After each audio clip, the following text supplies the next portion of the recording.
ধর্মনগরী DYFI এর ৪৬তম প্রতিষ্ঠা বার্ষিকী পালিত। ৩ দফা দাবিতে সোচ্চার যুব সমাজ।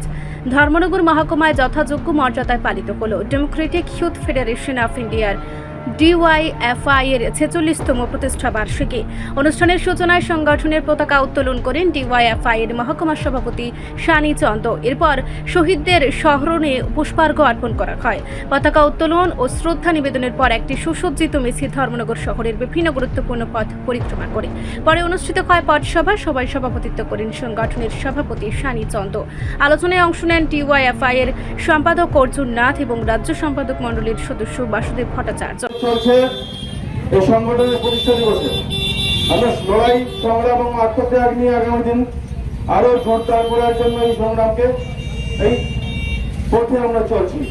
যে কথাগুলো আমরা বলতে চাই এই সময়ের মধ্যে, রাজ্যের সরকার বারবার 2018 থেকে এখন পর্যন্ত বিভিন্ন ভাবে রাজ্যের মানুষকে বোকা বানানোর জন্য বিভিন্ন মিথ্যা প্রতিশ্রুতিগুলি দেওয়ার চেষ্টা করছে।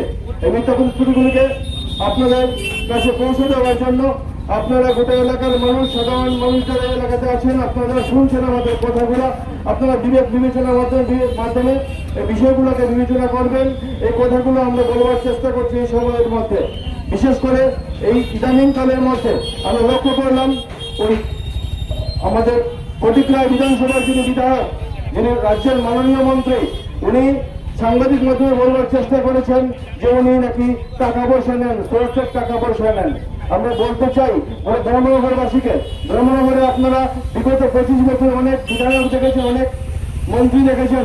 ধর্মনগরে আপনারা বলতে পারবেন কোন বিধায়ক মন্ত্রী ত্রিপুরা রাজ্য বিধানসভার শপথ নিয়ে বিধানসভায় অধিষ্ঠিত হওয়ার পর এভাবে বলবার চেষ্টা করেছে মিডিয়ার সামনে দাঁড়িয়ে যে আমরা ঘুষ খাই, টাকা খাই, চুরি করি।